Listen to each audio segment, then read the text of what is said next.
Comme je l'ai dit hier, j'accompagne des personnes qui souhaitent, un changement professionnel parce qu'en fait, elles se sont longtemps oubliées dans leur métier. Elles se sont données à fond et du coup, bah, je les écoute vraiment, réellement et je les accompagne en fait à retrouver, à se reconnecter à leurs besoins, à leurs valeurs, leur fonctionnement et à retrouver une direction professionnelle plus alignée, plus vivante et plus respectueuse d'elles-mêmes.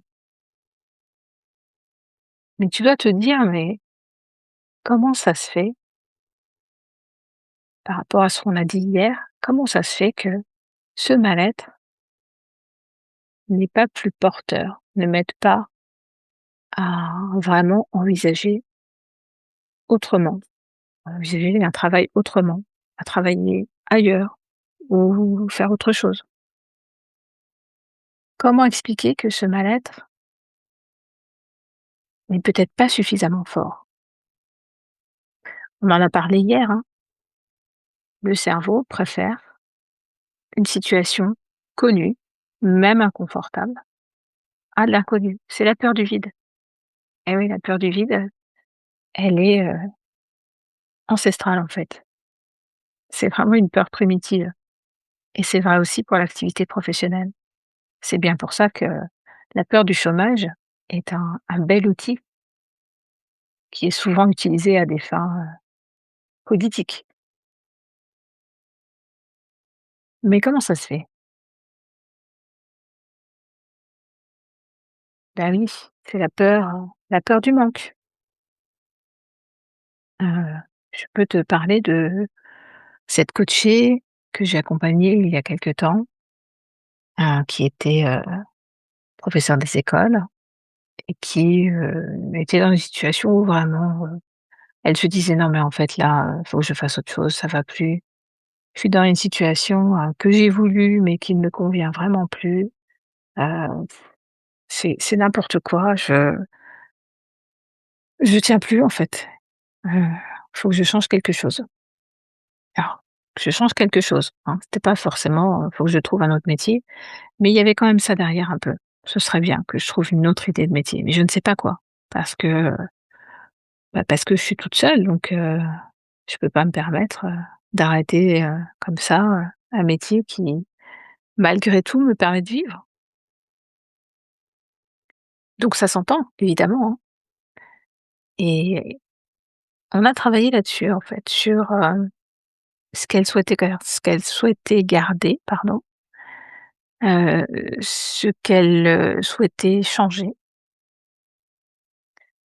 et ce qu'elle ne voulait plus. Parce que c'est vraiment la base, je trouve, de cette réflexion quand on veut, un changement professionnel et qu'il y a pas d'urgence, hein, parce que bien sûr, si c'est, quelque chose d'urgent, on peut aller un peu plus vite, mais si on a le temps, si, on veut changer, mais qu'on a encore ce métier qui nous permet, concrètement de vivre pour l'instant, même si c'est, vivre dans un mal-être, qui ne nous convient plus, eh bien, vraiment c'est important pour moi. En tout cas, je pars toujours de ça. Faire la liste en 3 colonnes de ce qu'on veut trouver. Qu'est-ce qui nous manque dans l'activité professionnelle qu'on a aujourd'hui? Ce qu'on ne veut surtout plus. Pourquoi on veut changer? Pourquoi on n'en peut plus? Et ce qu'on aimerait garder. Parce que si on est encore dans ce métier, c'est que c'est pas juste la peur du vide, c'est qu'il y a des choses qui nous conviennent encore. Oui, la peur du vide, mais qu'est-ce qu'on y trouve encore aujourd'hui dans ce quotidien qu'on connaît? Qu'est-ce qui est encore confortable? Aucun métier n'est parfait et aucun métier n'est complètement insupportable.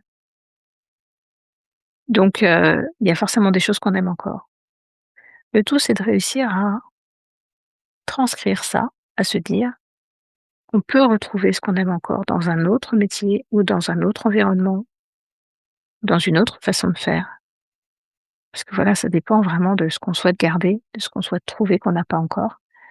Et en l'occurrence, cette coachée, la sécurité des emplois, ça lui allait bien, en fait.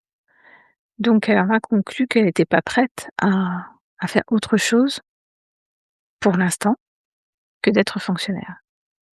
Et c'est un choix, c'est un début. Ça permet d'orienter les recherches, par la suite. Et finalement, en regardant ce qu'elle aimait encore, ce qu'elle ne supportait plus et ce qui lui manquait, dans ce qui lui manquait, en fait, il y avait un côté, artistique, création artistique. Alors tu vas me dire, quand on est prof des écoles, pourtant on a l'occasion, hein, de créer des choses, évidemment. Mais est-ce qu'on a le temps? Est-ce qu'on se l'autorise? En fait, c'est ça qu'on a travaillé. Se dire: «Mais comment est-ce que tu pourrais nourrir, en fait, ce besoin de création artistique dans ton métier actuel?»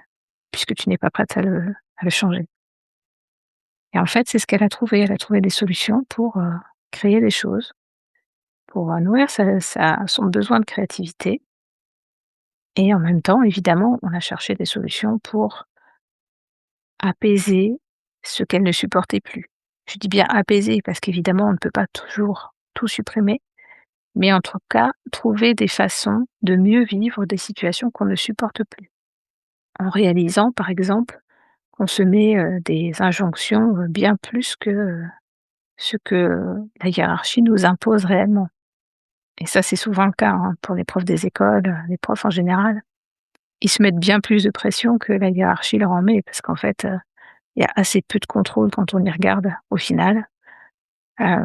Mais en fait, les professeurs ont envie de bien faire. Ils ont envie de prendre en compte leurs élèves, de les aider à réussir, à bien progresser dans le programme pour, pour pouvoir choisir, leur orientation professionnelle, enfin voilà, tout ce qu'on peut espérer pour un élève quand on est enseignant, en fait, hein. Et la pression, on se la met tout seul. Donc cette peur du vide, en fait, l'important, c'est d'aller identifier ce qu'elle vient, masquer. C'est ça, en fait, on voit la peur du vide, mais faut ouais, enfin, c'est bien d'aller voir au-delà, en fait. Qu'est-ce que ça vient raconter? Qu'est-ce qu'on protège, en fait? Parce que c'est ça, hein, c'est qu'une histoire de protection, évidemment.